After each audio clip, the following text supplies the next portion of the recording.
Yeah, the college was first located in Woongarra Street. I think the hurdle that the college had to get over at that point in time was that for financial reasons they needed to commence operating in 1995, but because of the delays associated with the court appeal, etc., they didn't have a premises out at Ashfield Road to start. So they had to find a premises, and the council agreed that they could use the old Christian Brothers schoolrooms. So the college was first located in what was originally Christian Brothers buildings. There were some buildings, and they still exist today, very close to the town library, and they were still gazetted as used for educational purposes.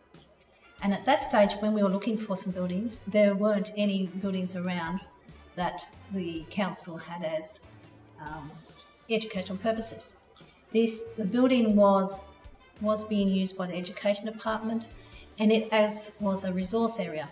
And I wanted to go and speak to the people to see whether we could enrol, so we would be able to use their resources the next year when we started the school. When I went up to visit them, here they were busy packing up all their gear. This was September of 1995. Yeah, and they said, oh, we're moving across to Central School because they have space and we're vacating this area. And as it had been the old Christian Brothers building, it had still all of their, it had the raised little platform in front of the blackboards, and it had, was carpeted, curtained, had fans, lights. It had an enclosed veranda, with the bag racks. So here were 4 classrooms plus the enclosed veranda, and downstairs were toilets. Sitting there, educational purposes, waiting to be snapped up. So we applied to the council and got approval and went through the paperwork, and we then had a building to start. I remember the first week we had to try and see whether we could get the numbers up to a certain number so that we could get funding and things like that from the government. And by the end of the first week, or the first 8 days, we had an increase of a family of about 6 people. So it brought our numbers up. The excitement of sitting around, I said, underneath a tree that I can still see that's sitting there now, getting to know parents, getting to know the teachers sitting on the floor, not having many supplies, bringing supplies in, just starting from basics of a desk here. And we had 3 rooms and a little room in the middle, which became an office, but we just basically had 3 rooms. You walked up the stairs and there was a hallway, and we created the library in that hallway with books and just 3 rooms. And fantastic start to see something starting so small. So the classrooms were 2 rooms, with the middle being made. Brent put walls in and made it into office, and also the port racks on the veranda were used to store books for library. I started work down at the college in 1997. I came in as a library aide to set up the library, the initial library on the old system Oasis. Brent Coyne actually was the one that came and spoke to me about doing the library at the school, because he knew I was working as a library aide. Yeah, he sort of said, would you like to come and set the library up for us here? And I jumped at it, and it was all voluntary, which was, it was different.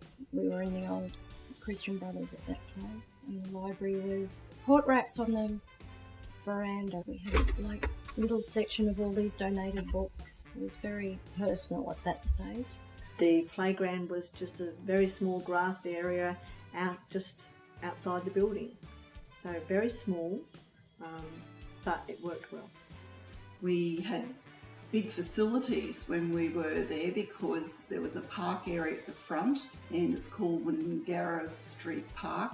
But the children used to go down there and have PE lessons and do activities in the garden there. And the library, the city library, was our library. The city town pool was our swimming pool, all within walking distance, so we had great facilities. When we first started and opened our doors in Woongarra Street in Bundaberg, we thought we needed the 50 students to qualify for funding. And we thought after that we would grow probably to about 400 or 500 students and then see where it led to from there. But when we opened up on the first day in 1996, in January, we had 39 students.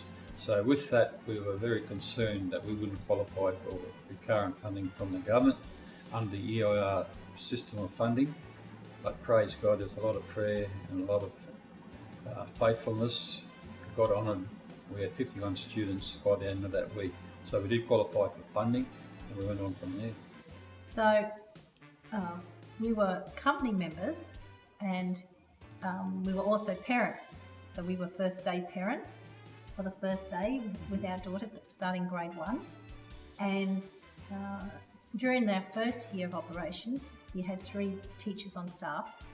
We weren't in a financial position to pay people relief. So as I was a qualified teacher and not currently teaching, I came in and did the relief work in the school On a voluntary basis. And then halfway through our second year, our year 1, 2, 3 teacher returned to Scotland with her husband and left us in the middle of the year without someone. And as I had been coming in and working in the school, it was suggested that it would be good for me to fill in for the last 6 months of that year. So halfway through our second year of operation, I took over that lower primary class, and at the end of the year, the company said, well, you can keep going. And so I was then a teacher at the school. So it's been, 17 and a half years then? Yes. Most of my memory is with the college is in Woongarra Street. Just really good with it when they started up there. The dedication of the early teachers that were there. Everyone is very approachable, and you could go to them. It's just a good atmosphere in the school in those days, and that hasn't changed. The one thing that really stuck out in my mind was our playground. It was a vacant block of land between the pathology and now the backpackers facility, and it was basically a quarter of an acre, and it was dipped down, and I remember mowing that and having that ready, and we used to have around about 50 children used to go over and play in that area during the day, and I can always remember partway through the year we got permission to use the playground further up the road, which is now the Automart facility in the corner of Woongarra and Barolin Street, and it was about half an acre, and I remember going up there and looking at that, and when we mowed the lawn, and I'm thinking, wow, this is such a huge area. It was so small, the school was so small, everything was so personalised. The children, when my children started at the school, I can remember them going for swimming lessons, and we'd all walk through the main street to the Alexander Pool, and 2 by 2, holding hands across the roads, and everyone would stop and stare at these little kids walking in their little college uniforms to the school. And the Christian aspect, because my background's not Christian, so when my girls came across, it was just, we just wanted to know more ourselves then too, so it was just, I think it was just so personal. So I actually started in year 2 and went all the way through till year 12. Was one of the early on graduates of year 12, so I think 10 years, something like that, a very long time. I think one of my first memories of the school over in Woongarra Street were the really old brick buildings, and walking up the stairs to the classroom, and we had a lot of joint classrooms, so like 3, 4, 5, things like that. And always remember one of my teachers she'd leave the classroom for a bit, and of course we would get up to mischief, and then she would walk down the hallway and you could hear her shoes on the tiles, and then we would know that we needed to quickly behave. So I think early on we learnt when people were coming by to behave again, because we were young and mischievous, I think. Yeah, lot of memories going to the playground across the road. It was big, it was grassy. It seemed weird to actually have to leave your school grounds to go to another playground. It wasn't even our playground, it was someone else's, but it was a lot of fun. It was a lot of fun back in the day. Yeah. I remember the first principal, and he used to have really big glasses, and used to wear like the shoes and then like the sand shoes with the socks, and he used to like pull them up really high.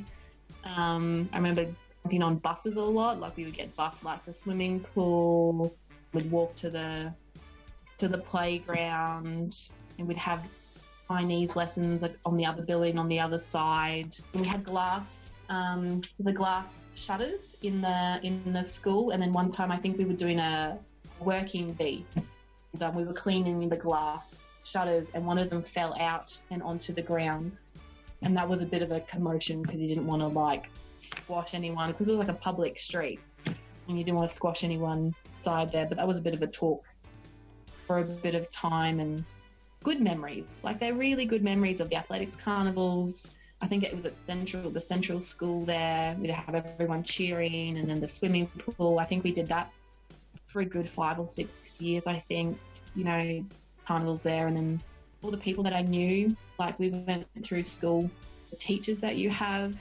I started going to the college in 1996.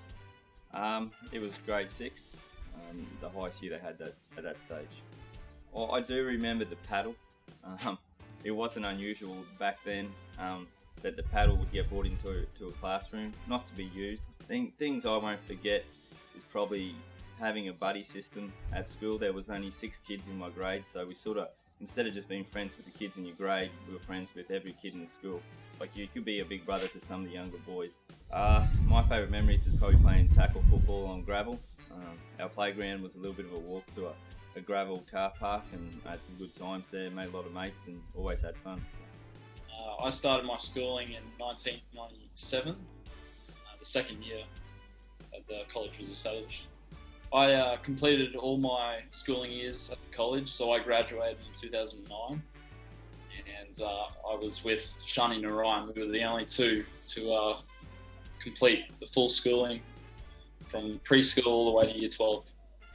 We had the best school library in all of Bundaberg at the start there. Obviously, we just walked across the road to the town library. We used to take our children over there because we didn't have much for library. So they would have their borrowing cards, and we organised with the librarian there, that was the children's librarian, to access the materials there. It was most certainly God's provision, that whole property, to be able to rent that from their council at a very reasonable rent. Yes. And to be able to expand from the first building to the next building, to use the park area in between, it's just an amazing provision from God. I think particularly our second principal, David Bowen, I think had a great influence in the school and the school culture. He had, I think, a unique leadership style. He was very much a relationship-orientated person, certainly, and we were a small school, so I think it had that small school atmosphere. And I think we knew everybody fairly well. But yeah, I must say that David Bowen was pretty exceptional. To sit down and listen to the kids and to see every child just sitting there just watching the principal and not moving was amazing. It was nice to be a part of it. Back in the early days when I first had association with the college, I believe it was 12 months old at that stage, and when I arrived at Bundaberg, I think there were about 50-something children, right from in year 1 right through to year 7, I think it was. So over the 3 years, it did grow quite quickly, and I remember we added a preschool in the next year. So the teaching staff grew as well, so it was very much a growing community. But yeah, it was quite an intimate little group of students when we first started, and I was teaching as well, so I was teaching principals. So by the end of the time I was there, I was non-teaching, so to that point. Well, I was actually going through the magazines, which is an interesting thing because Jan and I started that off with a couple of them. Margaret Randall and myself started the college magazine from 1997, and it started from no finance. We printed, cut and paste A4 sheets of paper and collated all the things that the teachers had given us and made a book. As the years went on, we got a little bit of finance and the quality has improved. And today it's a magnificent college magazine that students get every year.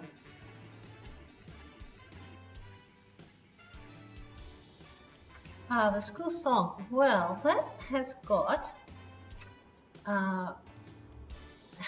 it's kind of steeped in a bit of just about mythology, I think. David Bowen, as our second principal, introduced us to that song. And I think for many years, some of us were under the understanding that he wrote the words. But in fact, that the words for that, the song, from a poem that used to sit on a wall of one of the early families that came to our school. But I think it was David who took those words and put them to the music that we use. And it's got a good message. You know, it talks about the church, the pastors, the teachers and the parents all agreeing on the education and standing behind their child. I like the picture that it presents. I know that the students always definitely sing the chorus with gusto. I think most likely the school song was first introduced to the then student cohort in 1998. I started there and there were, I think, about 3 other staff members. That was quite small. I think there were about 57 students at that stage, and we held school in the rented buildings in town, upstairs, and I remember having to take the children over to a park to play in their break. During those 3 years at Bundaberg Christian College, we commenced a preschool, and that started with the old building. We moved into the new premises in Ashfield Road during that time as well, and also the move in towards high school happened in that 3 years, and we were planning the senior school at the same time. So there's lots of memories. I do remember reading stories to the kids in chapel time and ended up with a whole heap of parents coming and listening as well. So. At Monday Assembly, David Bowen used to read a book, and it was a story about a family of hard doers, or whatever you call them. This book he used to read as 2 chapters at the end of assembly, and we would sit there absolutely still. You could hear a pin drop, kids and staff. And one Monday morning I had to go to the doctor, and I'd had the day off because I was mostly voluntary. I went into school for the assembly so I could hear the story. He was brilliant. I can remember when we first moved out here, the whole school could fit into where the teacher's staff room is now, and that was our little library at the time. And the principal would sit at the front of the room and read a book, and every child at the school was sitting down and every teacher was sitting down, and we'd all listen to 2 chapters of the book. That was our chapel, or part of our chapel. It was an unusual situation to come into a school that was actually upstairs in a rented building where other people were involved as well. So we had to be aware of other tenants in the building as well, so the noise levels have to be reasonable in the old building. I don't specifically remember anything because I think we were only there 12 months and then we moved into the new building. But the thing I did, as I mentioned, we had no playground at the old school, so we used to have to walk the children across the road and into a playground, which I think we rented as well from, I think it was the Catholic school or something. I can remember, we used to walk around in town to the town swimming pool, and we children had lessons there. We had our first swimming carnival there. We had our first sports carnival was over in the Central School's play area. We had our first cultural night in when David Bowen was here, and we used the parish hall. I think sometimes because of how it was, we had to be more creative in what we did. I think it was just a really great school to be a part of. And it was some good friends and friendships were made through that time. For me, the highlights that stood out were the things like the So What's Crafty Expo, which we became a significant identifier of who we were as a school. Here was a major event, a successful event, and it was a good profile raising event for the school. I remember also we had the first chocolate extravaganza. I remember Caroline and myself were having a meal with the Stevens family and got talking about everybody seemed to love chocolate, and we came up with the idea, why don't we have a chocolate extravaganza as a fundraising event? And I can remember the first one of those that we did was such a huge success, and people loved it. They probably ate too much chocolate, but that's a different question. But it was like, for me, those sort of things stood out as the success of what we were doing within the school environment was being also reflected in the success of our reputation and our profile in the community. We commenced the Christian College in 1996, but in 1997, two of our fundraisers, Chocolate Extravaganza and So It's Crafty, was commenced, and it was a lot of hard work with a couple of coordinators, and right through to only a few years ago the Chocolate Extravaganza ceased, feeling that it had run its course, and So It's Crafty has gone right through to the 19th year, and it has now ceased as well, thinking that it has run its course also. Major fundraisers, they used to raise a lot of money, and there was a lot of voluntary helpers to have those both big fundraisers to run well and successfully. I think my memories for the early days, particularly I worked with the grade 1, 2s and 3s. Jenny Patterson was the very first teacher for that group of kids, and she was an absolute marvel. I loved being in the classroom with her and seeing how simply by putting her finger to her lips and her arm in the air, all the children would quieten down. And it was so nice to see such a calm approach to getting the attention of children, especially when I had been part of seeing state schools' approach to getting the attention of children. So I think, to me, that's the happy memory. Plus, I think the community, parents, we were only really such a small group to start with, so we all knew each other, and we were all looking to see the best outcome for the college.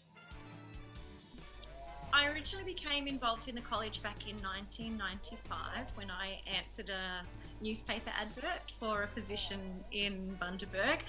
I was originally from New South Wales, so obviously it was going to be a very fresh start and something very new, moving up to Maroonland, or Maroonland, however we say it.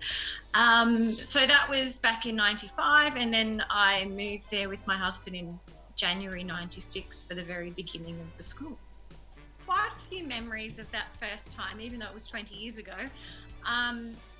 Very first thing I remember very, very clearly, the most prominent one, is walking up the stairs to the first building and walking into the classroom and seeing nothing. There was absolutely nothing. There was no furniture, there was nothing. The only thing that I remember being there was a blackboard. That was it. And Mal Foreman said to me, he must have seen the look of shock on my face, because this would have been, I don't know, maybe a week or 2 weeks before school started. The children were arriving for day one, and he must have noticed the shock on my face, because he said to me, "Don't worry, the furniture is coming, it will be here, but I've gone down to the shop and I've bought you a box of chalk." And I was, excellent. This is where it starts.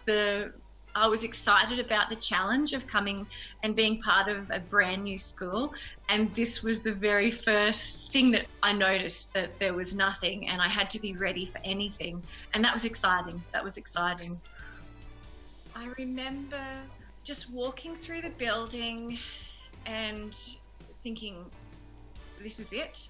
Seeing the uniforms for the first time, meeting some of the parents before school started, the secretary, Karen, and then by the time school actually started, and the furniture was there, of course, by the time we did start, Mel was true to his word, just being so excited about the freshness and the newness of everything, the fact that we were establishing something, that we were directing it right from the beginning. So to me, that was really exciting, and to be a part of the community, because it was such a positive experience, was, very exciting.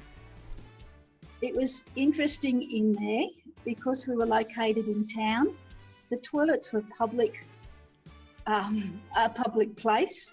Our eating area was a public space. So the supervision of the children was very much eyes, hands-on, so we knew where all the students were. Placing the classes, I had a lot to say with that when we moved, when we had both sides of the old buildings, and originally they wanted a preschool class upstairs, and I said, no, we need to be downstairs and near the toilets, so they accommodated that. Best memories from the school, or really good memories, was fitting everybody on a picnic table with the staff photos, which were hilarious, and seeing Caroline Robertson, who began at the college the same day I did, walking around with an ice cream bucket under her arm because she was so sick and there was not enough staff for anybody to take time off. And teaching a Year 6 student to add numbers together by playing cards. And I taught him to count numbers by playing 21. Only I was playing it in the public hallway where any member of the public could come in and see me playing cards. In a Christian college, I was moved. I wasn't stopped from playing cards, I was just moved. I can remember when the school was in Woongarra Street, going in and helping set up desks. Yeah. They were all, I don't know whether they're second-hand or new desks, but they were really dirty and they all needed cleaning, and even before we could set them up into the rows for the kids. Our first few years, to get the community be aware that we had a Christian school in the community, we entered the Bundy in Bloom procession, and it was a lot of fun decorating big flat back trucks, and we did it for a couple of years, and we actually won the procession for the school section, and that was just to get the awareness out into the community, and the students were all part of it. They would be dressed in their uniforms and they'd walk behind, or they'd be on the back of the flat top truck that was set up like a classroom, and that was a lot of excitement, getting all the families involved in getting the floats ready to be a part of the processions. I can remember the first year we were so excited, most of the parents had gone home and there was only us left, and they announced that we'd won. Well, our two children, Zach and Emma, both raced up and got the big certificate and the little bit of money prize from Nita Cunningham, who was our mayor at that stage. And house names that they still have was decided back in 96. And they were names from the Solomon Islands that represented the animals. That was because Bundaberg had some connection with the Solomon Islands, so that's where those names came from back in 96. So the school was functioned in that site for 3 years, so 1996, 1997 and 1998. So it was good to be in the centre of Bundaberg. It was ease of access to like the town library. Most of the children at the school became members of the town library if they weren't already, so we could access that. So it was a provision from God to start the school in that place.